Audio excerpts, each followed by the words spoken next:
One TV moment from the last few acrid weeks lingers in the mind. Theresa May, on that ill-fated first visit to Grenfell Tower, is being hustled towards her car, pursued by a crowd of journalists. And there's a television reporter at the back, shouting loud, "Why are you running away, Prime Minister?" Now, perhaps we're used to this shouting gambit. Even the likes of Laura Kuenssberg and Nick Robinson use it from their Downing Street holding pens. Are you going to resign?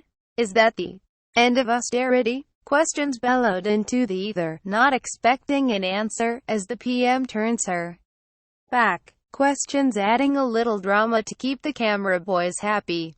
But see how such empty bellowings fit into a pattern. Across the Atlantic, the president tweets about a news anchor's bleeding plastic surgery wound, then video wrestles with a mock-up of the CNN logo. A Republican congressional candidate body slams a Guardian reporter. And the White House opts for controlled words, rather than pictures, at briefing time as Trump develops a special relationship with the supermarket sleaze of the National Enquirer. It's a development prompting countless articles about the death of press freedom and allied issues.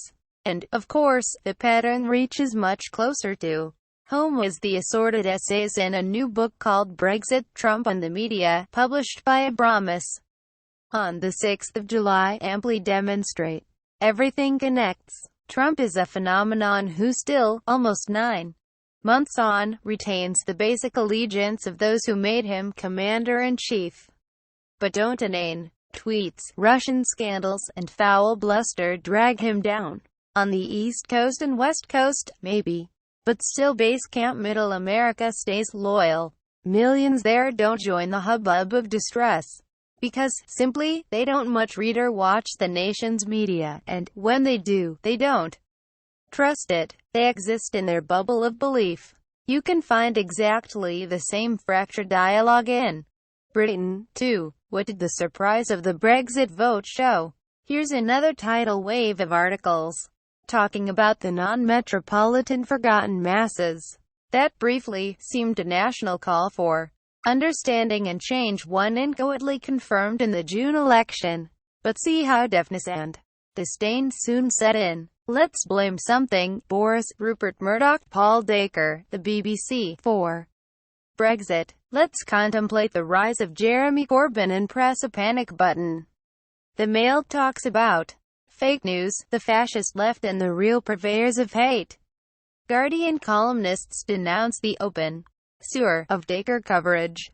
Terms like Tory scum float from protesters' posters into the new mass media. Jon Snow, amongst others, gets pasted for his supposed views about modern conservatism. Irate Leave MPs stomp on the BBC welcome mat. There is a feeling that Trump world, with its normalized contempt, is infecting areas far beyond National Enquirer land. And every new day seems to bring fresh ingredients. Kensington Council seeks to shut journalists out of its crucial meeting. Andrea leads a extols a patriotic press. There's a raw edge to the debate now, sharpened after Grenfell Tower by outbreaks of pure and, sometimes, simulated rage. But, sit up, though, and look around. You may notice that, amid almost no public outrage whatsoever, we are quite a lot closer than once we were to losing press freedom, says Hugo Rifkind in The Times. This is politics, and journalism. From the trenches as trust in the media plummets both here and in the U.S., American trust in the media down to just 38% in the latest Reuters Institute findings, the UK 7 points down to 43%. Blame deep-rooted political polarization and perceived mainstream media bias, says Reuters. In short, blame the frenzied state we're in.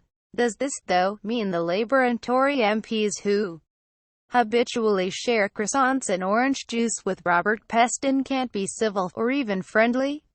Of course not. That's the nature of the Westminster Club, where much of the public hatred turns to relaxed toleration in private, while Mail and Guardian hands can sit side by side in the press gallery. Reality isn't a high-pitched scream of fear and loathing, but observe how the new nihilism of scum and sewers brings its own narrow benefits. Richard Cohen in The Washington Post arrives clear-eyed. Circulation is up. Eyeballs are popping. Trump is political pornography, gripping, exciting, lewd, fascinating. He devours adjectives so that, soon, we run out of them. The bizarre becomes ordinary, but he has done his damage. He has normalized contempt for the news media, framing it is a daily tussle between him, the tribune of the people, and us, vile overeducated snobs. And G'd here of the New Republic pushes the argument on a notch as he charts the advantage of Trump's alignment with the likes of the National Enquirer. The tabloids offer a sordid vision of society, where the mainstream image of celebrities elides their secretly miserable lives, whether because of addiction, aging, infidelity, or bankruptcy. In this nihilistic world, everyone is corrupt and every public statement is a lie. And if everyone is equally bad and untrustworthy, there's no reason to hold Trump to any higher standard.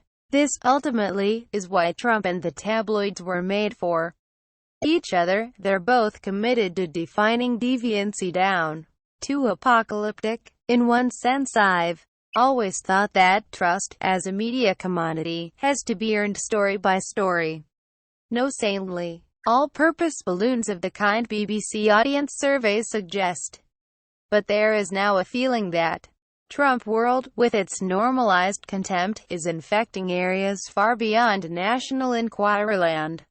The invective is raw. Anger flows faster. Are you running away, Prime Minister? Not if Mrs. May and the reporter shouting his lines value what remains of our tattered democracy, and the press freedom that walks with it, side by side.